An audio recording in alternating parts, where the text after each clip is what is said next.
الحمد لله رب العالمين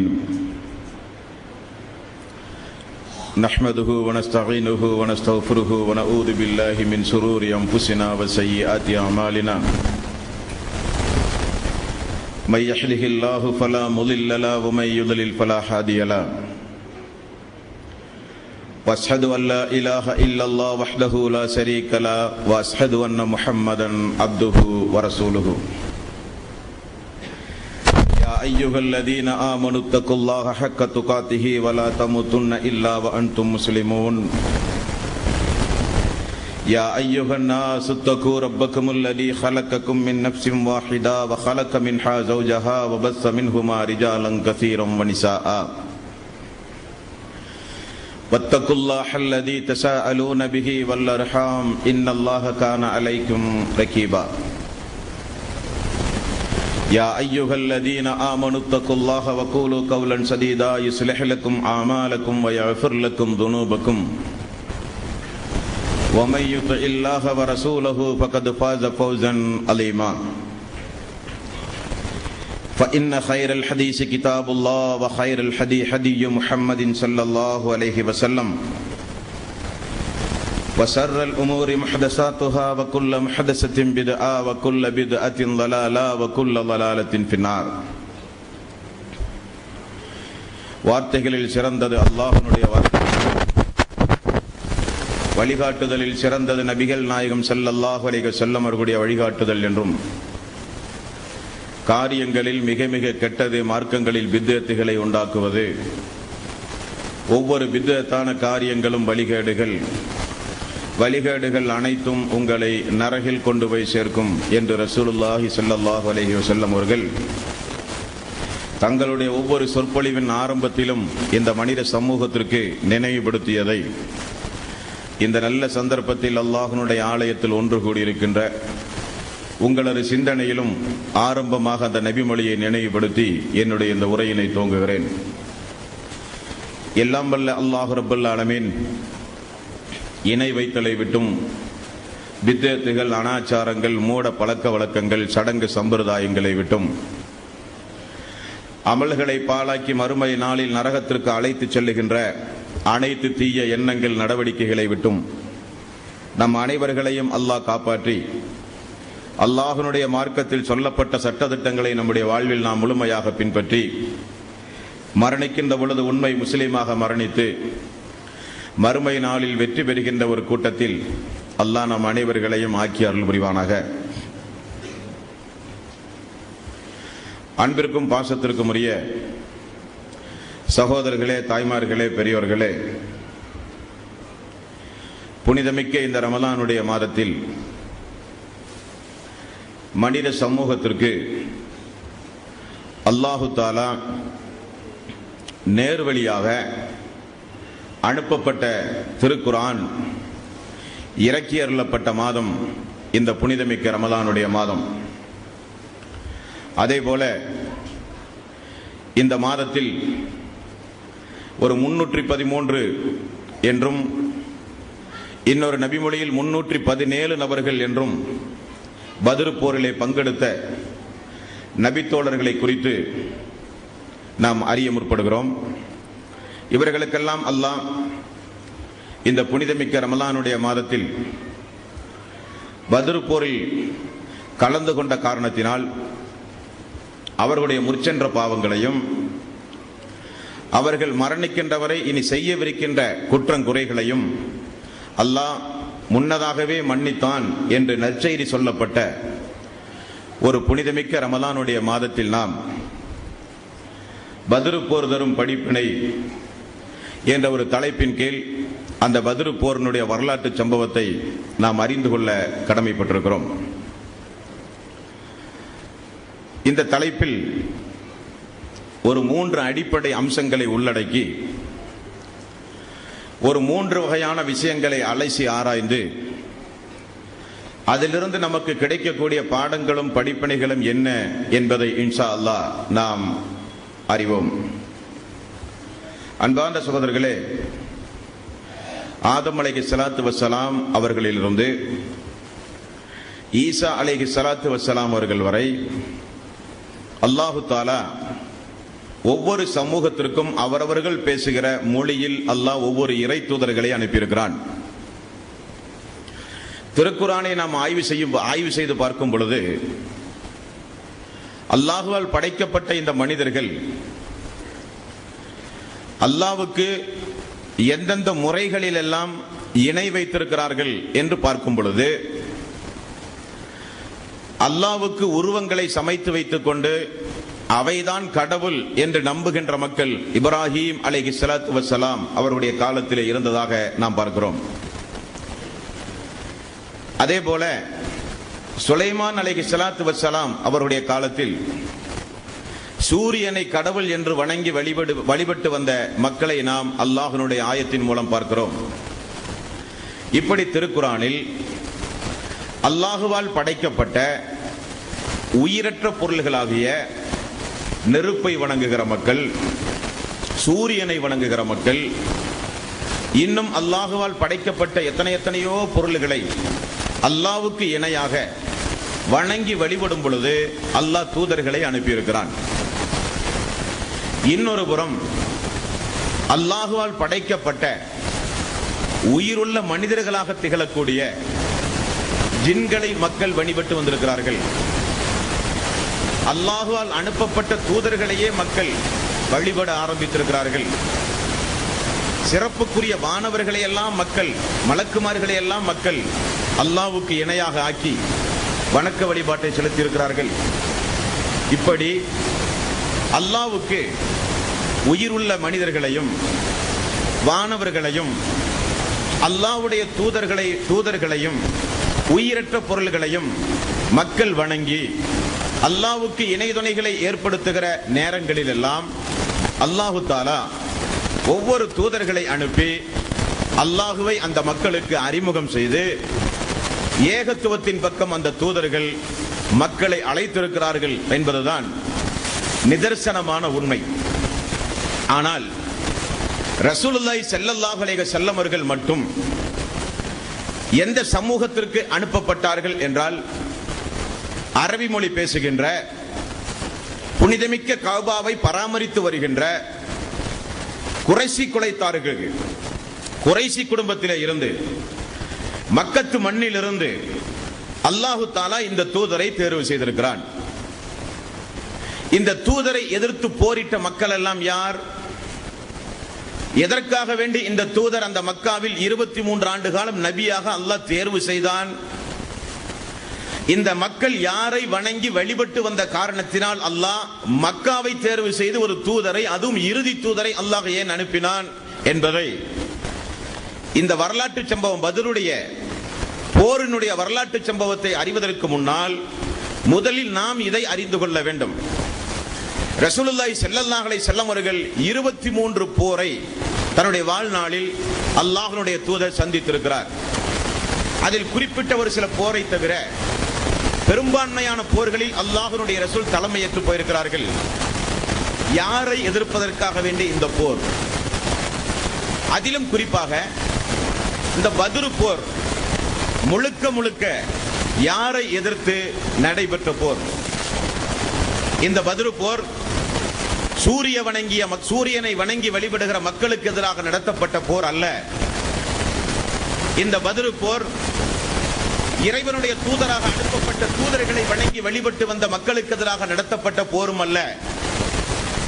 இந்த பத்ரு போர் மலக்குமார்களையோ ஜின்களையோ இறைவனுடைய தூதர்களையோ வணங்கி வழிபட்டு வந்த மக்களுக்கு எதிராக நடத்தப்பட்ட போரும் அல்ல.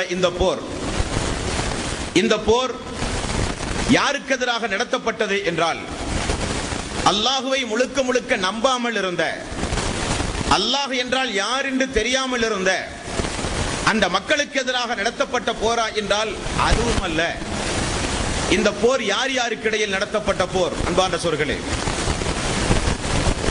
உங்களுடைய சிந்தனைகளை நீங்கள் கவனமாக, உங்களுடைய சிந்தனைகளை மிக நீங்கள் கவனமாக இந்த உரையை கேட்பதற்கு நீங்கள் பயன்படுத்திக் கொள்ள வேண்டும். ஏனென்றால் நபிகள் நாயகம் ஸல்லல்லாஹு அலைஹி வஸல்லம் அவர்கள் எல்லா தூதரை போல அனுப்பப்பட்ட ஒரு தூதராக இருந்தாலும் அனுப்பப்பட்ட சமூகம் முற்றிலும் வேறான ஒரு சமூகம். அந்த சமூகத்திற்கு ரசூலுல்லாஹி ஸல்லல்லாஹு அலைஹி வஸல்லம் அல்லாஹுவை அறிமுகப்படுத்த வேண்டிய அவசியம் இல்லாத ஒரு சமூகம். அப்படியானால் ரசூலுல்லாஹி ஸல்லல்லாஹு அலைஹி வஸல்லம் அவர்கள் வேறு எதற்காக வேண்டி அனுப்பப்பட்டார்கள்? அன்பார்ந்த சகோதரர்களே, இஸ்லாமிய மார்க்கத்துடைய தலையாய கடமை தௌஹீத் என்கிற ஒரு கடமை. அஷ்ஹது அல்லா இலாஹ இல்லல்லாஹ் அஷ்ஹது அன்ன முஹம்மதர் ரசூலுல்லாஹ். வணக்கத்திற்கு தகுதியானவன் அல்லாஹ் ஒருவனை தவிர யாரும் இல்லை என்பது அந்த கலிமாவினுடைய தௌஹீதினுடைய ஆணித்தரமான ஒரு கருத்து. சூரத்துல் ஃபாத்திஹாவில் இய்யாக நஅ்புது வ இய்யாக நஸ்தஈன், உன்னையே வணங்குவோம், உன்னிடமே உதவி தேடுவோம். உன்னையும் வணங்குவோம், உன்னிடமும் உதவி தேடுவோம் என்றால் அது தௌஹீத் அல்ல, அது கலிமாவல்ல. உன்னையும் வணங்குவோம் என்றால் வேறு யாரிடத்திலும் போய் உதவி தேட நாங்கள் தயாராக இருப்போம், வேறு யாரையும் வணங்குவோம். உன்னிடமும் உதவி தேடுவோம் என்றால் உன்னிடமும் தேடுவோம், தேவை ஏற்பட்டால் உன்னால் படைக்கப்பட்ட வேறு யாரிடத்திலும் போய் தேடுவோம் என்று பொருள். ஆனால் அல்லாஹ் அப்படிப்பட்ட வாசக அமைப்பு முறையை சூரத்துல் ஃபாத்திஹாவில் அல்லாஹ் நமக்கு கற்றுத்தரவில்லை. இய்யாக நஅ்புது, உன்னையே வணங்குவோம், வேறு யாரையும் வணங்க மாட்டோம். இய்யாக நஅ்புது வ இய்யாக நஸ்தஈன், உன்னிடமே உதவி தேடுவோம், வேறு யாரிடத்திலும் உதவி தேட மாட்டோம் என்கிற கருப்பொருள் தான் இஸ்லாமிய மார்க்கத்துடைய தலையாய கடமை. இந்த கருப்பொருளிலிருந்து அல்லாஹுவை விட்டுவிட்டு வேறு யாரிடமாவது நாம் உதவி தேடினாலோ, அல்லாஹ்வுக்கு உருவங்களை சமைத்து வைத்துக் கொண்டு அதுதான் ரப்பு என நினைத்து வணக்க வழிபாடு செய்தாலோ எப்படி இஸ்லாத்தை விட்டு நாம் வெளியேறியவர்களாக ஆவோமோ, அதே போலத்தான் அல்லாஹுவையும் வணங்கி அல்லாஹ் அல்லாதவர்களையும் வணங்கினால் இஸ்லாத்திலே இருந்து நாம் வெளியேறி விடுவோம். அல்லாஹ்வோடு சேர்த்து வேறு யாருக்கும் நாம் வணக்க வழிபாடு செலுத்தக்கூடாது. தொழுகையானாலும், நோன்பானாலும், பிரார்த்தனைகளானாலும், விக்ருகளானாலும், நேர்ச்சைகளானாலும், குர்பானானாலும், எதாக இருந்தாலும் சரி, அல்லாஹுவை பள்ளியில் வணங்குவது, பள்ளியை விட்டு வெளியே சென்று அல்லாஹ் அல்லாதவர்களையும் சேர்த்து வணங்கி நாங்கள் அல்லாஹுவை வணங்குகிறோமே, அல்லாஹ் அல்லாதவர்களை நாங்கள் அல்லாஹ் என்றொன்றும் சொல்லவில்லையே என்றெல்லாம் வீண் வாதங்களை பேசி நாம் அல்லாஹ்வுக்கு நம்மையும் அறியாமல் இணை வைத்த நிலையில் இந்த உலகத்தில் வாழ்ந்து மரணிக்கின்ற மாபாதகமான சூழ்நிலையில இருந்து மாறுவதற்குண்டான ஒரு அடிப்படையான ஒரு பாடத்தை போதிக்கின்ற ஒரு போர் தான் இந்த பத்ரு போர். இந்த பத்ரு போரில் எதிரிகளுடைய கோட்பாடு அபூஜஹல், உத்பா, ஷைபா, இஸ்லாத்தினுடைய முக்கியமான எதிரிகளுடைய கோட்பாடு, அவர்கள் அல்லாஹுவை வணங்கித்தான் வந்தார்கள். அவர்கள் எல்லா நிலையிலும் வானத்தை படைத்தது, பூமியை படைத்தது, சந்திரனை படைத்தது, சூரியனை படைத்தது எல்லாம் அல்லாஹ் என்று அவர்கள் மிக தெளிவாக அல்லாஹுவை நம்பி இருந்தார்கள் என்பதற்கு அல்லாஹ் திருக்குர்ஆனில் சான்று பகர்கிறான். அல்லாஹுவை தெளிவாக நம்பிய மக்களுக்கு ஏன் அல்லாஹ் இறுதி தூதரை, ஒரு முக்கியமான தூதரை, அந்த தூதருக்கு ஒரு வேதத்தை கொடுத்து இனி தூதரும் அல்ல வேதமும் அல்ல என்று சொல்லுகின்ற ஒரு தூதரை மக்காவில் அல்லாஹ் தேர்வு செய்ய வேண்டிய அவசியம் என்னவென்றால், அந்த மக்கள் அல்லாஹுவை நம்பி இருந்தார்கள், அல்லாஹ்விடத்திலே பிரார்த்தனை செய்திருந்தார்கள், அல்லாஹுவை நம்ப வேண்டிய விதத்தில் நம்பி முழுமையாக அவர்கள் கட்டுப்பட்டு அல்லாஹ்வுக்கு இபாதத்து செய்தார்கள். ஆனால் அல்லாஹ்வோடு சேர்த்து இப்ராஹிம் நபி, இஸ்மாயில் நபி போன்ற இறை தூதர்களுடைய உருவங்களை காபாவுக்குள் கொண்டு போய் வைத்து அந்த இறை தூதர்களிடத்திலும் போய் அல்லாஹ்விடத்தில் இதை வாங்கி தாருங்கள், அல்லாஹ்வுக்கும் எனக்கும் ஒரு நெருக்கத்தை ஏற்படுத்தி தாருங்கள், அல்லாஹ்விடத்தில் எங்களுக்கு பரிந்து பேசுங்கள் என்று அவர்கள் சொன்னார்கள். ஆகவேதான் அல்லாஹு தஆலா இந்த கடவுள் கொள்கை உண்மையில் இஸ்லாத்தினுடைய கடவுள் கொள்கை அல்ல என்பதை போதிக்க அல்லாஹு தஆலா இறுதி தூதர் நபிகள் நாயகம் ஸல்லல்லாஹு அலைஹி வஸல்லம் அவர்களை அல்லாஹ் மக்காவிற்கு தேர்வு செய்து அனுப்புகிறான். அந்த மக்களுடைய கடவுள் கொள்கை பாருங்கள். இன்றைக்கு இருக்கிற ஒரு முஸ்லிம் கூட அவ்வளவு தெளிவாக சொல்ல முடியாது என்று நாம் சொல்லும் அளவுக்கு அந்த மக்களுடைய கடவுள் கொள்கை. 29வது அத்தியாயத்தின் 61வது வசனம், அல்லாஹு தஆலா நபிகள் நாயகம் ஸல்லல்லாஹு அலைஹி வஸல்லம் இடத்திலே கேட்க சொல்கிறான் அந்த மக்களை பார்த்து. நபி அந்த மக்களை பார்த்து நீங்கள் கேளுங்கள். வல இன் சஅல்தஹும் மன் ஹலக்க ஸமாவாதி வல் அர்ல, வானங்களையும் பூமியையும் படைத்தவன் யார்? கேள்வி பாருங்கள். அபூஜஹல், உத்பா, ஷைபா போன்ற குறைஷிகளிடத்தில், மக்களே வானத்தை படைத்தவன் யார்? பூமியை படைத்தவன் யார்? வஸஹர ஷம்ஸ வல் கமர, சூரியனையும் சந்திரனையும் தன் அதிகாரத்தில் வைத்திருப்பவன் யார்? அந்த மக்கள் பதில் சொன்னார்கள், லயகூலுன்னல்லாஹ். இதில் என்ன ஆச்சரியம்? அல்லாஹுதான் எல்லாவற்றையும் படைத்தான் என்று அந்த மக்கள் சொன்னார்கள் என்பதை அல்லாஹ் திருக்குர்ஆனில் சொல்கிறான். அப்ப அந்த மக்கள் வானம், பூமி, சூரியன், சந்திரன் எல்லாம் அல்லாஹுதான் படைத்தான், அவருடைய கட்டுப்பாட்டுக்கு தான் இது இருக்கிறது, அதில் என்ன சந்தேகம், எல்லாம் அல்லாஹ்வுக்குரியது என்று அந்த மக்கள் சொன்னார்கள் என்று அல்லாஹ் சொல்கிறான். மேலும் அல்லாஹ் கேட்க சொல்கிறான். 43வது அத்தியாயம் 87வது வசனம். நபியே மேலும் கேளுங்கள். வல இன் சஅல்தஹும் மன் ஹலக்கஹும் லயகூலுன்னல்லாஹ். உங்களை படைத்தது யார்? வானம், பூமி, சூரியன், சந்திரன் எல்லாம் படைத்தது ரப். ஓகே, உங்களை படைத்தவன் யார்? எங்களை படைத்ததும் அல்லாஹுதான் நபியே, அதில் என்ன சந்தேகம்? எங்களை படைத்ததும் அல்லாஹுதான். இனி அல்லாஹ் தொடர்ந்து இன்னும் கொஞ்சம் கேள்வியை கேட்க சொல்கிறான். 10வது அத்தியாயம் 31வது வசனம். குல்லு மன் யர்சுக்குகும் மினஸ் ஸமாஇ வல் அர்ல், வானத்திலிருந்தும் பூமியிலிருந்தும் உங்களுக்கு உணவளிப்பவன் யார்? படைத்தவன் சரி, அதிகாரம் அவனுக்குரியது சரி, உங்களை படைத்தது அல்லாஹ், அதுவும் சரி, வானத்திலிருந்தும் பூமியிலிருந்தும் உங்களுக்கு ஆகாரங்களை தருகிறவன் யார்? அம்மன் யம்லிக்கு ஸம்அ வல் அப்சார வமை யுஹ்ரிஜுல் ஹய்ய மினல் மய்யித்தி வ யுஹ்ரிஜுல் மய்யித்த மினல் ஹய். உங்களுக்கு இந்த காதில் செவிப்புலனை தந்தானே அவன் யார்? இந்த கண்ணுக்கு பார்வை சக்தியை தந்தானே அவன் யார்? உங்களை மரணிக்க செய்கிறானே அவன் யார்? மரணித்த பிறகு மீண்டும் உங்களை உயிர்ப்பிக்கிறானே அவன் யார்? ஃபஸயகூலுனல்லாஹ். எல்லாம் அல்லாஹுதான் நபியே, அதில் என்ன சந்தேகம்? எல்லாம் அல்லாஹுதான். அந்த மக்களுடைய கடவுள் கொள்கை, அந்த மக்கள் தெளிவாக அல்லாஹுவை நம்பி இருந்ததற்கு இந்த வசனங்கள் ஏராளம் ஏராளம் ஆதாரம். இனி அல்லாஹ் அல்லாஹுவை குறித்து இன்னொரு கேள்வி கேட்க சொல்கிறான். 23வது அத்தியாயம் 84 முதல் 89 வரை உள்ள வசனம். குல்லிமனில் அர்ல் வமன் ஃபீஹா இன் குன்தும் தஅலமூன். நீங்கள் அறிந்திருந்தால் இந்த பூமியில் உள்ளதெல்லாம் யாருக்கு சொந்தம்? இந்த பூமியில் இருக்கின்ற அனைத்தும் யாருக்கு சொந்தம் என்று நபியே கேளுங்கள். சயகூலுனல்லாஹ், அல்லாஹுதான் என்று அந்த மக்கள் சொல்கிறார்கள். குல் மன் ரப்புஸ் ஸமாவாத்தி, குல் மன் ரப்புஸ் ஸமாவாத்தி சப்இ வ ரப்புல் அர்ஸில் அலீம். வானத்திற்கும் அரசுக்கும் சொந்தக்காரன் யார்? அந்த மக்கள் சொன்னார்கள், சயகூலுனல்லாஹ், அல்லாஹுதான் என்பார்கள். குல் மன் பியதிஹி மலக்கூத்து குல்லி ஷைஇன். இனி இந்த எல்லா ஆட்சியும் அதிகாரமும் யாரிடத்தில் இருக்கிறது என்று நபியை நீங்கள் கேளுங்கள். அவர்கள் சொல்லுவார்கள் அல்லாஹ் என்று. இப்ப பாருங்கள், வானம், பூமி, சூரியன், சந்திரனுடைய அதிகாரம் அல்லாஹ்வுக்குரியது. உங்களை படைத்தது அல்லாஹ், பார்வை புலனை தந்தது அல்லாஹ், செவி புலனை தந்தது அல்லாஹ், நம்மை மரணிக்க வைப்பது அல்லாஹ், மீண்டும் உயிர்ப்பிப்பது அல்லாஹ், வானத்தில இருந்து மழை பொழிய செய்வது அல்லாஹ், வறண்ட பூமியை செழிப்பாக்குவது அல்லாஹ். அரசுக்கு சொந்தக்காரன் அல்லாஹ்தான், வானத்திற்கு சொந்தக்காரன் அல்லாஹுதான். எல்லாம் அல்லாஹ் அல்லாஹ் என்று சொன்ன மக்களுக்கு அல்லாஹு தஆலா ஏன் தூதரை அனுப்பினான்? அனுப்ப வேண்டிய அவசியம் என்ன? திருக்குர்ஆனில் எங்காவது இப்படிப்பட்ட ஒரு சமூகத்தை நீங்கள் பார்க்க முடியுமா?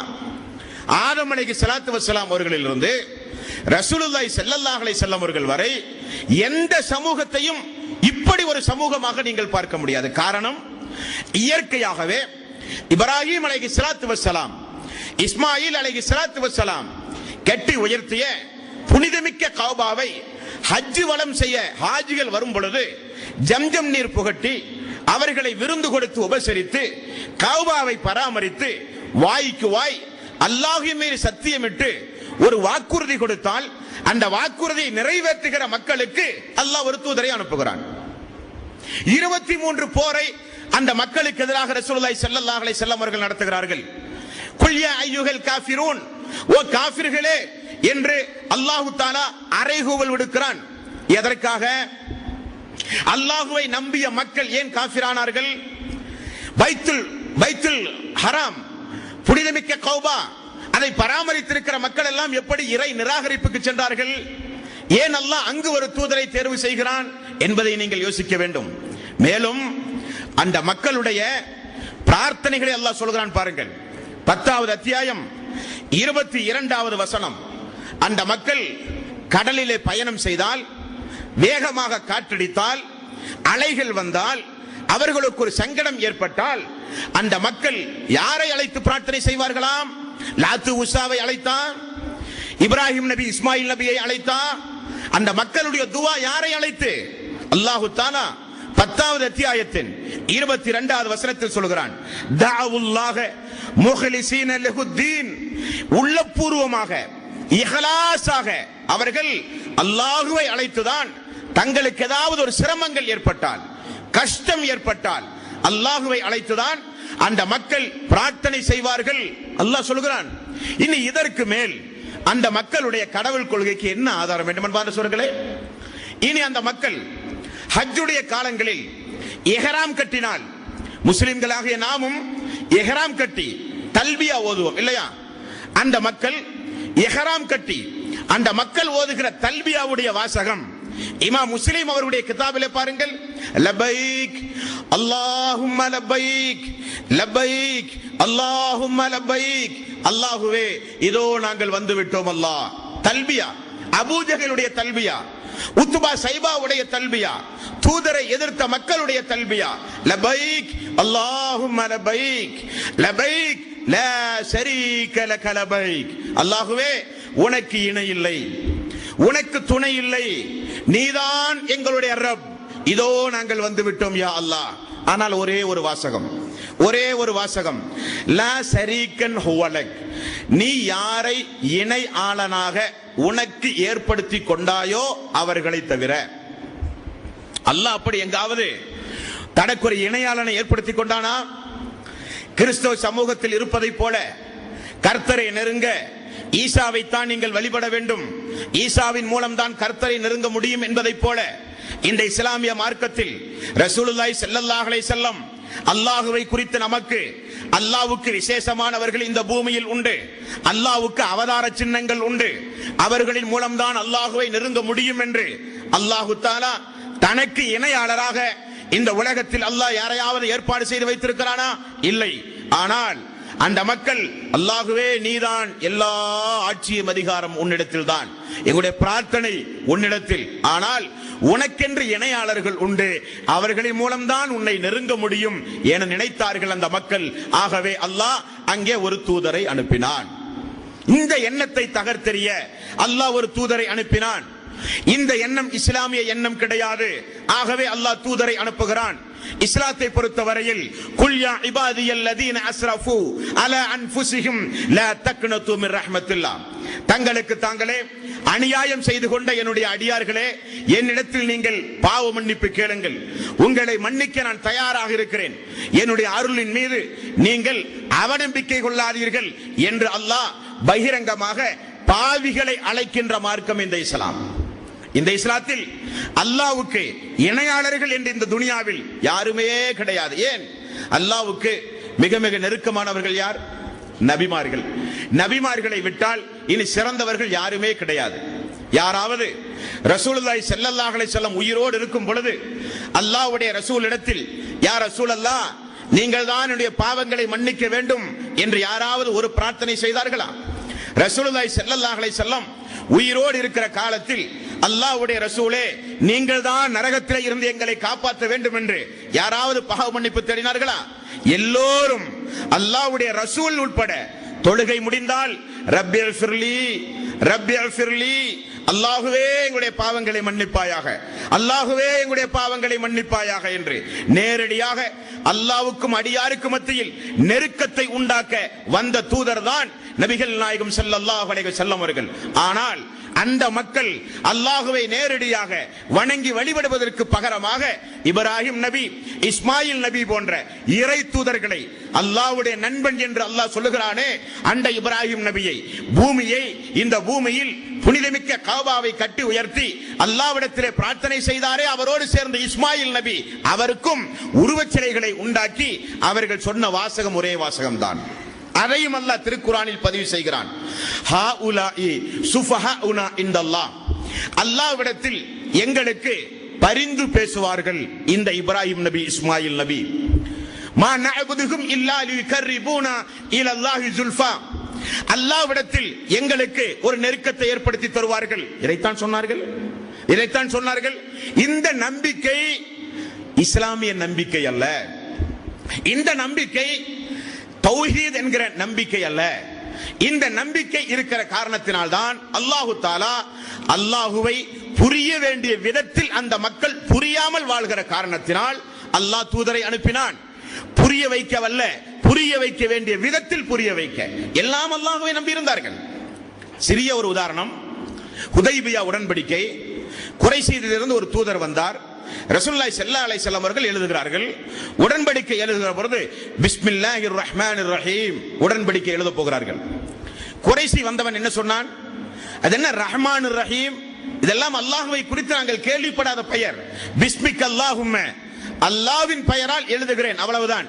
அதெல்லாம் பிஸ்மில்லாஹிர் ரஹ்மானிர் ரஹீம், ரஹ்மான் ரஹீம் நாங்கள் கேள்விப்படாத பெயர். பிஸ்மிக் அல்லாஹும்ம, அல்லாஹ்வின் பெயரால் எழுதுகிறேன் என்று எழுதுங்கள் நபியே. அல்லாஹ்வை நம்பி இருந்தார்கள் அந்த மக்கள். ரசூலுல்லாஹி ஸல்லல்லாஹு அலைஹி வஸல்லம் தந்தை அப்துல்லா அல்லாஹ்வின் அடிமை என்று தனக்கு பெயர் வைத்திருந்தார். அல்லாஹ்வுடைய ரசூல் பிறப்பதற்கு முன்னதாகவே ஆபிரகாம் படைகளை திரட்டி மக்காவை கைப்பற்றுவதற்காக மினாவுக்கும் முஸ்தலிபாவுக்கும் இடையில் வந்து யானை படையோடு வந்து அமர்கிறான். அபூ ஜஹல், உத்பா, ஷைபா போன்ற எல்லா வன் காஃபிர்களும் மக்களுக்கு என்ன அறிவிப்பு செய்தார்கள்? அல்லாஹ் இந்த காபாவை நிச்சயம் பாதுகாப்பான், நாம் நம்மை பாதுகாப்போம். ஆகவே உயர்வான மலைக்கு மேல் ஏறி நின்று கொண்டு நம்மை நாம் காப்பாற்றுவோம். அல்லாஹ் இந்த புனிதமிக்க காபாவை காப்பாற்றுவான். அல்லாஹ் மீது நம்பிக்கை. அப்துல் முத்தலிஃபுடைய ஒட்டகத்தை எல்லாம் ஆபிரகாம் ஓட்டி சென்றான். நேரடியாக ஆபிரகாம் இடத்திலே போனார். ஆபிரகாமுடைய வருகையை பார்த்து சமரசம் செய்யத்தான் வருகிறான் என, அபு முத்தலிஃபுடைய வருகையை பார்த்து சமரசம் செய்யத்தான் வருகிறான் என ஆபிரகாம் நினைத்தார். அப்துல் முத்தலிஃப் போய் தெளிவாக சொன்னார், ஒட்டகமும் குதிரையும் என்னுடையது, ஓட்டி வந்ததாக நான் அறிகிறேன், அது என்னுடைய, முதல் எனக்கு தருங்கள். அப்ப காபாவை அல்லாஹ் பார்த்துக் கொள்வான், அது அல்லாஹ்வுடையது. எவ்வளவு பெரிய நம்பிக்கை! இப்பொழுது இங்கே நபி இல்லை, ரசூலுல்லாஹி ஸல்லல்லாஹு அலைஹி வஸல்லம் அவர்கள் இன்னும் பிறக்கவே இல்லை. அதற்கு முன்னதாக நடந்த யானைப்படை சம்பவத்தில் நடக்கக்கூடிய ஒரு காரியம், அல்லாஹ் அபாபில் என்கிற பறவையின் மூலம் யானைப்படையை துரைத்தடித்த சம்பவத்தை திருக்குர்ஆனிலே பார்க்கிறீர்கள். அந்த மக்கள் முழுக்க முழுக்க அல்லாஹ்வை நம்பித்தான் இருந்தார்கள். பிறகு ஏன் அல்லாஹ் தூதரை அனுப்பினான் என்றால், இன்றைக்கு இருக்கிற பெரும்பான்மையான முஸ்லிம்களுடைய நம்பிக்கை எப்படி? வமா யுமினு அக்ஸரஹும் பில்லாஹி இல்லா வஹும் முஷ்ரிகூன். பெரும்பான்மையான மக்கள் ஈமான் கொண்டிருக்கிறார்கள், ஆனால் இணை வைத்தல் கலந்திருக்கிறது என்று அல்லாஹ் சொல்லுகிறானே, அப்படித்தான் அந்த மக்களுடைய வாழ்வு இருந்தது. அந்த மக்கள் தெளிவாக பிரார்த்தனை அல்லாஹ்விடத்திலே செய்த மக்கள், தல்பியா ஓதுகிற பொழுது அல்லாஹ்விடத்திலே துஆ செய்த மக்கள், தவாபின் பொழுது அல்லாஹ்வை அழைத்து பிரார்த்தனை செய்த மக்கள். ஒரு நம்பிக்கை அந்த மக்களுக்கு, இந்த உருவங்கள் அல்லாஹ்விடத்திலே நெருக்கத்தை ஏற்படுத்தி தரும், அல்லாஹ்விடத்திலே நமக்காக வேண்டி நமக்கு பரிந்து பேசும் என்கிற நம்பிக்கை. இந்த நம்பிக்கைக்குரிய மக்களை எதிர்த்து ரசூலுல்லாஹி ஸல்லல்லாஹு அலைஹி வஸல்லம் அவர்கள் போர். இந்த நம்பிக்கைக்குரிய மக்கள் அம்மாரை அடிக்கிறார்கள். இந்த நம்பிக்கைக்குரிய மக்கள் சுமையா, யாசிர் படுகொலை செய்கிறார்கள்.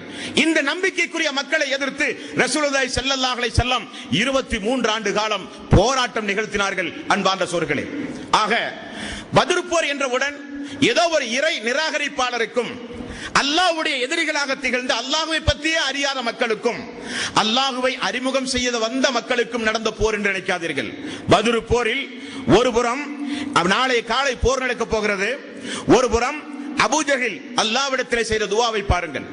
ரசூலுல்லாஹி ஸல்லல்லாஹு அலைஹி வஸல்லம் அவர்களும் அல்லாஹ்விடத்திலே செய்த துஆ, இருவருடைய துஆவையும் அல்லாஹ் அங்கீகரித்து இருவருக்கும் அல்லாஹ் பதில் சொன்ன அத்தியாயம் சூரத்துல் அன்ஃபால் 8வது அத்தியாயம். 8வது அத்தியாயத்தின் 1 முதல் 50 வரை உள்ள வசனங்களும் பத்ர் போரில் நடந்த பல்வேறு சம்பவங்களை அல்லாஹ் ரப்பல் ஆலமீன் நினைவுபடுத்துகிற சம்பவம். ஆக முதலில் நீங்கள் தெரிந்து கொள்ள வேண்டியது, பத்ர் போர் சூரியனை வணங்குகிற மக்களுக்கு எதிராக அல்ல. பத்ர் போர் சந்திரனையோ அல்லாஹ்வால் படைக்கப்பட்ட இன்னபிற பொருள்களையோ வணங்கிய மக்களுக்கு எதிராக நடத்தப்பட்ட போர் அல்ல. பத்ர் போர் இறைவனால் அனுப்பப்பட்ட தூதர்களை பின்பற்றி வணங்கி வழிபட்டு வந்த மக்களுக்கு எதிராக நடத்தப்பட்ட போர் அல்ல.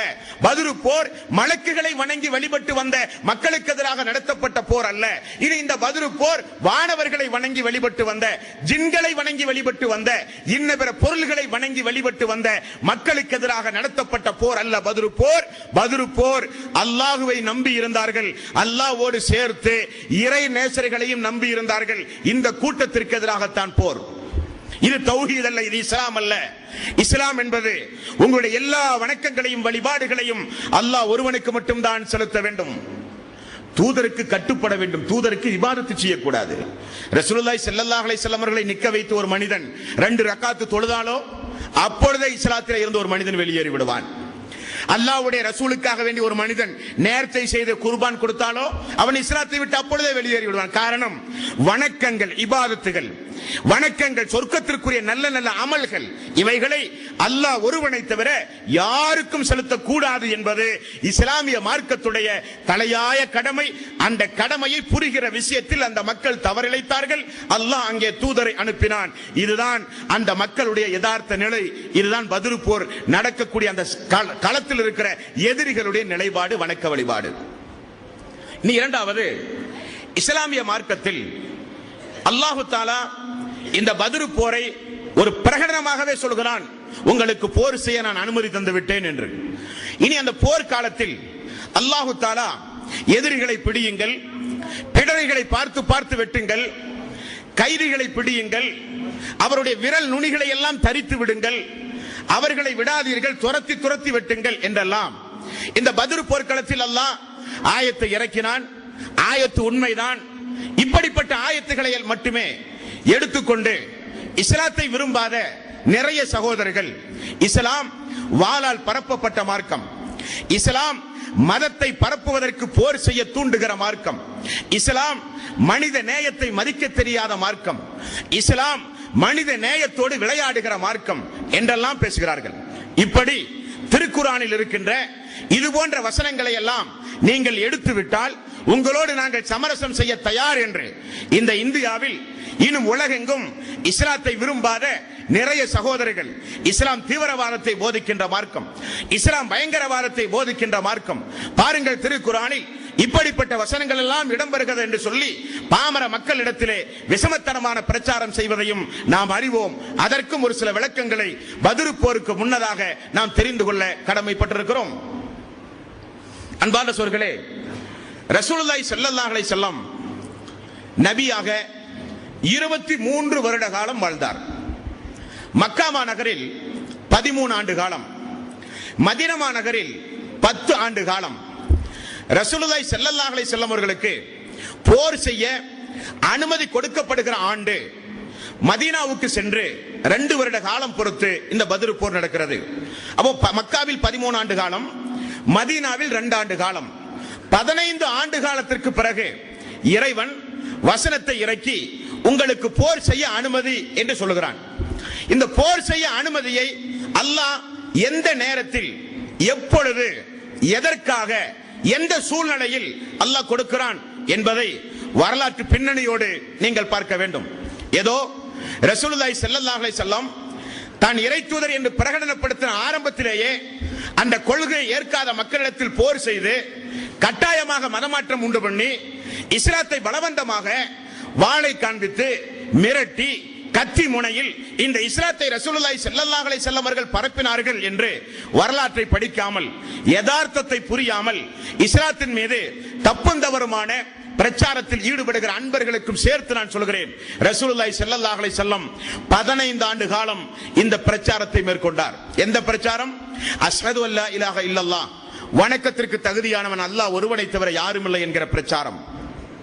தொடர்ந்து இந்த உரையில் நீங்கள் கேட்டிருப்பீர்கள், இந்த கொள்கையை பின்பற்றிய சுமையா என்கிற ஒரு பெண்ணை மக்காவில் வைத்து ஒரு பெண் என்று கூட பாராமல் எல்லோரும் சேர்ந்து அன்றைக்கு இருக்கிற மக்கத்து மக்கள் ஈட்டியை எடுத்து அம்மாவினுடைய வயிற்றில் புகுத்தி படுகொலை செய்த சம்பவம் வரலாற்றில் நிதர்சனமானது, சத்தியமானது, உண்மையானது. இப்ப இந்த இறைத்தூதர் தான் சொன்ன கொள்கையை பின்பற்றிய ஒரு பெண்ணுக்கு இப்படிப்பட்ட ஒரு அநியாயம் மக்காவில் நடந்திருக்கிறது.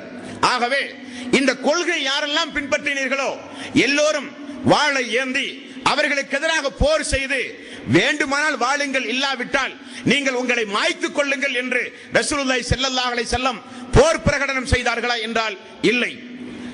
தன்னுடைய மார்க்கத்தை தன்னை ஏற்றுக்கொண்ட ஒரு பெண் மக்கத்து பெருவீதியில் தன்னுடைய உயிரை மாய்த்திருக்கிறாள் என்பதற்காக அல்லாஹ் தஆலா தூதருக்கு வசனத்தை இறக்கி இந்த கொடுமைக்கு எதிராக போர் செய்யுங்கள் என்று அல்லாஹ் ஆயத்தை இறக்கினானா என்றால் இல்லை. அடுத்தது, ஒரே குடும்பத்தில் இருக்கிற அவருடைய கணவன் அம்மாருடைய தந்தை யாசிர் அதே மக்கத்து பெருவீதியில் மீண்டும் ஒரு படுகொலைக்கு ஆளாக்கப்படுகிறார். 2 உயிர் அல்லாஹ்வுக்காக வேண்டி ஒரு மார்க்கத்தை, ஒரு கொள்கையை தன்னுடைய வாழ்வில் பின்பற்றினார்கள் என்பதற்காக வேண்டி 2 உயிர் மக்காவில் அல்லாஹ்வுடைய மார்க்கத்திற்காக வேண்டி கொடுக்கப்பட்டது என்றால் அது சுமையா, யாசிர். 2வது உயிர் படிக்கப்பட்டது தூதருடைய கண் எதிரே. அந்த தூதருடைய நடவடிக்கை என்ன? அந்த தூதர் இறைவனிடத்தில் என்ன பிரார்த்தனை செய்தார்? இறைவன் அப்பொழுதாவது அவருடைய பிடை நரம்பை வெட்டுங்கள், அவர்களை கைதியாக பிடியுங்கள், அவருக்கு எதிராக போர் செய்யுங்கள் என்று அல்லாஹு தஆலா ஆயத்தை இறக்கினானா? இல்லை. அதே குடும்பத்தை சார்ந்த அம்மார் ரலியல்லாஹு அன்ஹு அவருடைய மகன் வீதிகளில் தினசரி 10 வருட காலம் சொல்லனா துன்பத்தை அனுபவித்தாரே அல்லாஹு தஆலா அப்பொழுதாவது இந்த வசனத்தை இறக்கி போர் செய்ய மக்களை தூண்டினானா என்றால் இல்லை. தன்னுடைய கொள்கையை காப்பாற்ற உலக வரலாற்றில் எங்கும் நீங்கள் பார்க்க முடியாது. தன்னுடைய கொள்கையை காப்பாற்ற, தன்னுடைய மார்க்கத்தை காப்பாற்ற, தான் ஏற்றிருக்கின்ற இஸ்லாத்தை காப்பாற்ற மக்கள் எல்லாம் குடிபெயர்ந்து தொல்லை தாங்காமல், வேதனை தாங்காமல் அபிசீனியாவுக்கு பயணம் செய்த ஒரு கொடுமை இருக்கிறது. அந்த கொடுமைக்கு பிறகாவது அல்லாஹு தஆலா போர் செய்ய தூண்டுகின்ற வசனத்தை இறக்கினானா அன்பர்களே? இல்லை. இனி இந்த தூதர் மக்காவில் கடுமையான எதிர்ப்பு, தன்னை கொலை செய்ய வருகிற அளவுக்கு மக்கள் துணிந்தார்கள் என்பதை புரிந்து இந்த தூதர் தாயிஃபுக்கு செல்கிறார். மக்கள் ஓட ஓட விரட்டி விரட்டி அடித்தார்கள் ஒரு இறை தூதரை. இறைவன் அப்பொழுதாவது மக்கள் அடித்துக் கொண்டால் கூட பரவாயில்லை, தன்னுடைய தூதரை ஓட ஓட அடித்தார்களே என்பதற்காக இறைவன் இந்த மனித சமூகத்திற்கு, தூதருக்கு வேதத்தின் மூலம் போர் செய்ய அல்லாஹ் அனுமதி கொடுத்தான் அன்பர்களே? இல்லை. இந்த மக்களை வருடக்கணக்கில் அபு தாலிப் கணுவாயில் சமூக பகிஷ்காரம் செய்து பொருளாதார தடை விதித்து உணவு கொடுக்காமல் சித்திரவதை செய்தார்களே, அப்பொழுதாவது பொறுத்தது போதும், நீங்கள் பொங்கி எழுங்கள், உங்களுக்கு போர் செய்ய அனுமதி என்று அல்லாஹு தஆலா வசனங்களை இறக்கினான் அன்பர்களே? இல்லை. இறுதியாக எல்லோரும் மதீனாவுக்கு குடிபெயர்ந்தார்கள். சொந்த ஊரை விட்டுவிட்டு எல்லா பொருளாதாரத்தையும் பாவிகளுடைய கையில் கொடுத்து, உங்களுடைய பொருளாதாரத்தை எடுத்துக்கொண்டு செல்லக்கூடாது, போறவர்கள் வேண்டுமானால் போய்கொள்ளுங்கள் என்று பிரகடனம் செய்தார்கள். எல்லோரும் சம்பாதித்த சொத்துக்கள், வீடு, சொந்த மண்ணு எல்லாவற்றையும் விட்டுவிட்டு மதீனாவுக்கு ஹிஜ்ரத் செய்தார்களே, அப்பொழுதாவது அல்லாஹு தஆலா மதீனாவிலே இருந்து படைகளை திரட்டி மீண்டும் மக்காவுக்கு வந்து போர் செய்ய வேண்டும், நீங்கள் போர் உங்களுக்கு அனுமதி என்று அல்லாஹு தஆலா எங்காவது வசனங்களை இறக்கினான் அன்பார்ந்த சகோதரர்களே? அபிசீனியாவுக்கு சென்ற மக்களை இங்கிருந்து புறப்பட்டு போய் குழப்பங்கள் செய்து அங்கேயும் நிம்மதியாக வாழ விடாத அளவுக்கு விஷமத்தனத்தில் ஈடுபட்டார்களே, அப்பொழுது அல்லாஹு தஆலா இந்த வசனத்தை இறக்கினானா? அவர்களை பார்த்த இடங்களில் எல்லாம் வெட்டுங்கள் என்று. அப்பொழுதும் அல்லாஹ் ரப்பல் ஆலமீன் இறக்கவில்லை. அல்லாஹு தஆலா அவனுடைய அருள்மறையாம் திருமறை குர்ஆனில் அப்பொழுதெல்லாம் அந்த மக்களுடைய எண்ணத்தை, அந்த மக்கள் எப்படிப்பட்ட எண்ணம் உடையவர்கள் என்பதை, அல்லாஹு தஆலா எப்படிப்பட்ட கொடூர மனம் படைத்தவர்கள் என்பதை அல்லாஹ் 2வது அத்தியாயம் 217வது வசனத்தில் அல்லாஹு தஆலா சொல்கிறான். வலா யஸாலூன யுகாத்திலூனக்கும் ஹத்தா யருத்தூக்கும் அன் தீனிக்கும் இன் இஸ்ததாஊ. தோழர்களே, நீங்கள் ஒன்றை தெரிந்து கொள்ளுங்கள். இந்த மக்காவில் வாழ்கிறார்களே இவர்கள் வலிமை இருந்தால், தேவை ஏற்பட்டால் மார்க்கத்திலே இருந்து உங்களை திருப்பி அனுப்பும் வரை உங்களிடத்தில் அவர்கள் போர் செய்ய தயாராக இருக்கிறார்கள். அல்லாஹ் பட்டவர்த்தனமாக சொல்கிறான் அவருடைய மனோநிலையை. பட்டவர்த்தனமாக அல்லாஹ் வெளிச்சம் போட்டு காட்டுகிறான் அவருடைய மனோநிலையை. அவர்கள் தேவை ஏற்பட்டால் போர் செய்து இஸ்லாத்திலே இருந்து உங்களை திரும்ப எடுக்க அவர்கள் எல்லா முஸ்லிம்களும் அவர்கள் எடுக்க தயார் என்று அல்லாஹ் அவர்களை குறித்து சொல்கிறான். இனி இவ்வளவு கொடுமைகள் 1 வருடம் அல்ல, 5 வருடம் அல்ல, 10 வருடம், 13 வருடம், 15 வருடம் தொடர்ந்து இந்த பாவிகள் தொல்லைகள் சொல்லனா துன்பங்களை கொடுத்தார்கள். அப்பொழுதெல்லாம் ரசூலுல்லாஹி ஸல்லல்லாஹு அலைஹி வஸல்லம் அந்த மக்களுக்கு எதை சொல்லி போதித்தார்கள்? பொறுமை, பொறுமையாளரோடு அல்லாஹ் இருக்கிறான்.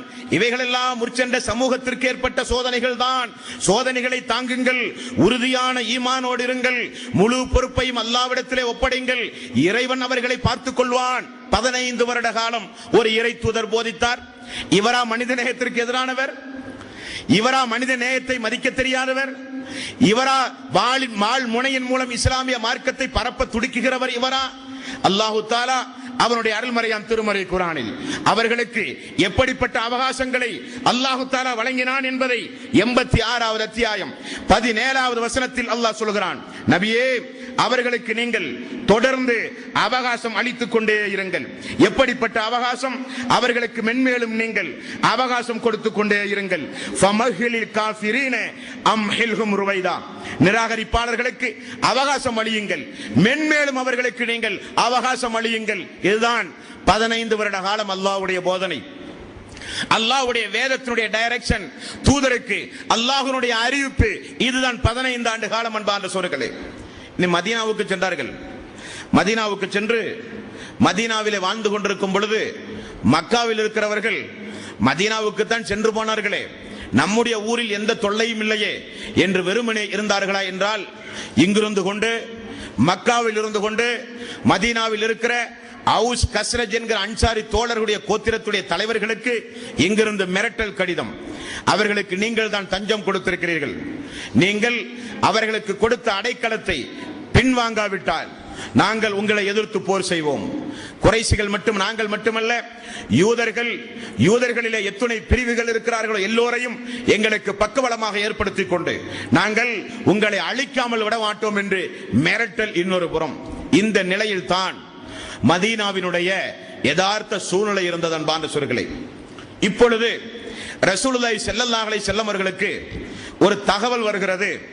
அபிசீனியாவிலே இருந்து, சிரியாவிலே இருந்து அபு சுபியான் மிகப்பெரிய ஒரு வியாபார பொருளாதாரத்தோடு, வியாபார பொருளோடு அபு சுபியானுடைய படை வந்து கொண்டிருக்கிறது. மிகுந்த பொருள் செலவோடு ஒட்டுமொத்த மக்கத்து குறைசிகளுடைய பொருளாதாரமும் அந்த அபு சுபியானுடைய அந்த வியாபார கூட்டத்தில் தான் இருக்கிறது. ஒரு வருட காலத்தினுடைய வியாபார பொருள், ஒட்டுமொத்த குறைசி மக்களுடைய வியாபார பொருள். அபு சுபியானுடைய வியாபார பொருள் வந்த பிறகுதான் பண்டமாற்று முறையில் வியாபாரம் செய்து ஒரு வருடத்திற்குண்டான லாபத்தை பெற்றுக்கொண்டு இருந்து உண்பார்கள். இது அங்க இருக்கிற வியாபார நெறிமுறை. ரசூலுல்லாஹி ஸல்லல்லாஹு அலைஹி வஸல்லம் அவர்களுக்கு தகவல் வருகிறது. சிரியாவிலே இருந்து அபு சுபியான் வெறும் 40 நபர்களோடு ஆயிரக்கணக்கான ஒட்டகங்களில் மக்காவுக்கு வியாபார பொருளோடு வந்து கொண்டிருக்கிறார் என்கிற தகவல். அன்சாரி தோழர்கள், முஹாஜிர்கள் எல்லோரோடும் ரசூலுல்லாஹி ஸல்லல்லாஹு அலைஹி வஸல்லம் அபூ சுஃபியானுடைய படையை நாம் எப்படியாவது வழிமறிக்க வேண்டும் என்கிறார். இந்த இடத்தில் ஒரு விஷயத்தை உங்களுடைய கவனத்தில் பதிவு செய்து கொள்ள விரும்புகிறேன். பத்ர் போரை பொறுத்தவரையில் ரசூலுல்லாஹி ஸல்லல்லாஹு அலைஹி வஸல்லம் மதீனாவிலே இருந்து கிளம்பும் பொழுது போர் செய்கிற நோக்கத்தோடு கிளம்பவில்லை. ஆகவேதான் வருகிறவர்கள் வாருங்கள் என்கிற ஒரு அறிவிப்பை மதீனாவிலே செய்திருந்தார். ஆகவே ரசூலுல்லாஹி ஸல்லல்லாஹு அலைஹி வஸல்லம் அபூ சுஃபியானுடைய படையை குறுக்கிட்டு வியாபார பொருளை தடுத்து நிறுத்தி அதை ரசூலுல்லாஹி ஸல்லல்லாஹு அலைஹி வஸல்லம் கையகப்படுத்தத்தானே செல்கிறார் என்பதற்காக மதீனாவில் பாதி பேர் தங்கியிருந்தார்கள். இதை செய்யத்தானே போகிறோம் என்று ஆயுதம் இல்லை, வாகனம் இல்லை, வெறும் 313 சஹாபாக்களை மட்டும் அழைத்துக் கொண்டு அந்த பயண கூட்டத்தை எதிர்கொள்வதற்காக வேண்டி ரசூலுல்லாஹி ஸல்லல்லாஹு அலைஹி வஸல்லம் அவர்கள் செல்கிறார். அபூ சுஃபியான், மக்காவிலே இருந்து மக்கள் துரத்தி அடிக்கப்பட்ட மக்கள் மதீனாவிலே இருக்கிறார்கள். நாம் அந்த வழியாகத்தான் மக்காவுக்கு செல்ல வேண்டும். ஆகவே நம்முடைய பயணத்தை திட்டமிட்டு மிக ஜாக்கிரதையாக அமைக்க வேண்டும் என அபூ சுஃபியானும் திட்டங்கள் பல தீட்டி அவரும் மிக ஜாக்கிரதையாக பயணத்தை தொடர்ந்து வந்து கொண்டிருக்கிறார். இப்பொழுது அபூ சுஃபியான் வழியில் வருகிற ஒரு வயோதிகரை பார்த்து இந்த இடத்தில் யாராவது நடமாடினார்களா என்று ஒரு கேள்வி கேட்கிறார். அப்பொழுது அந்த மனிதர் சொல்கிறார், அப்படி ஒன்றும் பெரிதாக யாரும் இல்லை. ஆனால் 2 மனிதர்கள் இந்த கிணற்றுக்கு அருகில் வந்து ஒட்டகத்திற்கு தண்ணீர் அருந்த கொடுத்து அவர்களும் தண்ணீர் எடுத்து சென்றார்கள் என்ற ஒரு தகவலை கொடுக்கிறார்கள். அபூ சுஃபியான் நேரடியாக அந்த கிணற்றுக்கு அருகிலே போய் பார்க்கிறார். ஒட்டகத்துடைய சாணம் கிடக்கிறது. அந்த சாணத்தை உடைத்து பார்த்தால் பெரிய பெரிய பேரித்தம்பள கொட்டை. இது நிச்சயம் மதீனாவினுடைய பேரிச்சம்பளம் தான். ஆகவே மதீனா மக்கள் நம்மை உளவு பார்க்கிறார்கள் என்பதை உணர்ந்து உடனடியாக தன்னோடு இருக்கிற 40 நபரில் ஒரு நபரை தேர்வு செய்து மக்காவுக்கு குறைஷிகளுக்கு உடனடியாக தகவல் அனுப்புகிறார். உங்களுடைய பொருளாதாரத்தை பாதுகாக்க படை திரட்டு வாருங்கள் என்று. இதற்கிடையில் அபூ சுஃபியான் வழக்கமாக செல்கிற பாதையை தாண்டி வேறு பாதை வழியாக செல்கிறார். ரசூலுல்லாஹி ஸல்லல்லாஹு அலைஹி வஸல்லம் அவர்களோ சஹாபாக்களோ அவரை பிடிக்க முடியவில்லை. மாற்று பாதையோடு மக்காவுக்கு செல்வதற்கு முன்னதாக மக்காவில் கிடைத்த செய்தி, நம்முடைய வணிகப் பொருளை முஹம்மது ஸல்லல்லாஹு அலைஹி வஸல்லம் அவர்களும் அவர்களோடு இருக்கிற தோழர்களும் வழிமறித்து விட்டார்கள் என்கிற செய்தி அவர்களுக்கு ஆரம்ப செய்தியாக கிடைத்தது. உடனே எல்லோரும் சேர்ந்து ஒரு ஆலோசனை நடத்தினார்கள். உண்பதற்கு உணவில்லாமல், உடுப்பதற்கு உடை இல்லாமல் இங்கிருந்து துரத்தி அடிக்கப்பட்ட இந்த மக்களுக்கு இவ்வளவு பெரிய வீரமா? நிச்சயம் நாம் அவர்களுக்கு ஒரு பாடம் புகட்ட வேண்டும் என்று சொல்லி அபூ ஜஹலுடைய தலைமையில் 1300 நபர்கள் ஒன்று கூடுகிறார்கள். எல்லோரும் கட்டாயம் உங்களுடைய செல்வங்களில் இருந்து இந்த தாக்குதல் நடத்த உபகாரம் செய்ய வேண்டும் என்று படைகளை திரட்டி கொண்டிருக்கிறான் அபூ ஜஹல். எந்த அளவுக்கு என்றால், யாராவது வர முடியாவிட்டால் உங்களுக்கு பகரமாக ஒவ்வொரு நபர்களை நீங்கள் தந்தே ஆக வேண்டும் என்கிறான்.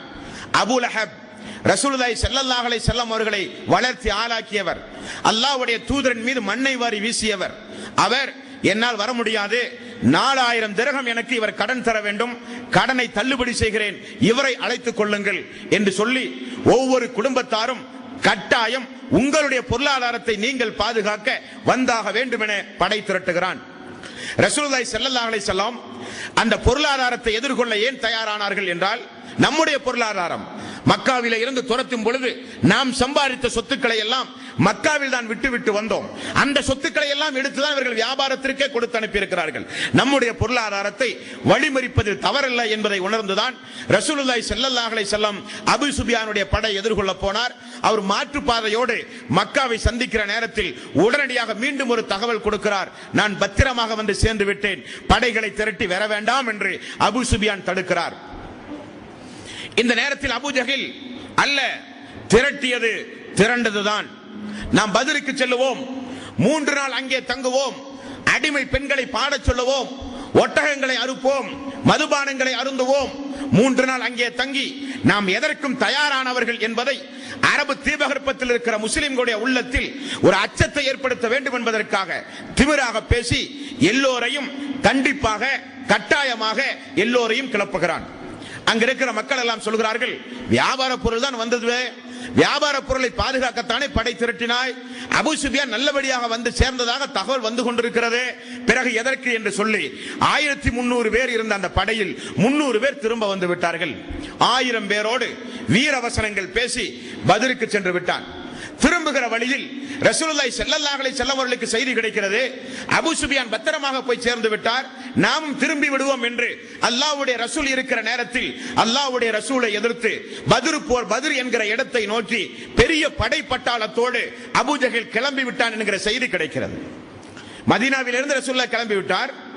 அபூ சுஃபியானை கைப்பற்றி அபூ சுஃபியானுடைய பொருளாதாரத்தை வழிமறிப்பதற்காக அபூ சுஃபியான் தப்பித்து மக்காவுக்கு சென்று விடுகிறார். திரும்ப மதீனா செல்வதற்குள் பத்ர் போர் என்கிற இடத்தில் இப்படிப்பட்ட நபர்கள் எல்லாம் பெரிய அளவில் படை திரட்டி முஸ்லிம்களை பயமுறுத்த, வேதரிக்க, போர் தொடுக்க வந்தமர்ந்து கொண்டிருக்கிறார்கள் என்கிற செய்தி கிடைக்கிறது. ரசூலுல்லாஹி ஸல்லல்லாஹு அலைஹி வஸல்லம் அவர்களுக்கு இறக்கப்பட்ட அந்த ஆயத்தில் அல்லாஹ் ரப்பல் ஆலமீன் இப்பொழுது அல்லாஹ் தஆலா அனுமதி வழங்குகிறான். பாருங்கள், இஸ்லாம் அல்லாஹ்வுடைய சகோதரர்கள் புரிந்து கொள்ள வேண்டும். இஸ்லாம் அல்லாஹ்வுடைய சகோதரர்கள் புரிந்து கொள்ள வேண்டும். இந்த மக்கள் யார், என்ன குற்றம் செய்தார்கள், யாருடைய உரிமையாவது இந்த மக்கள் பறித்தார்களா, யாரையாவது இந்த மக்கள் மானபங்கப்படுத்தினார்களா? இந்த மக்கள் உள்நாட்டிலே ஏதாவது புரட்சி செய்தார்களா? இந்த மக்கள் யாருடைய சொத்துக்களையாவது சூறையாடினார்களா? இந்த மக்கள் தந்த கொள்கை ஏற்றி ஆக வேண்டும் என்று யாரையாவது நிர்பந்தப்படுத்தி உயிர் சேதத்தை உண்டாக்கினார்களா? யாருடைய உடம்பில் இருந்தாவது ரத்தம் சிந்திய மக்களா இந்த மக்கள்? ஒன்றுமல்ல.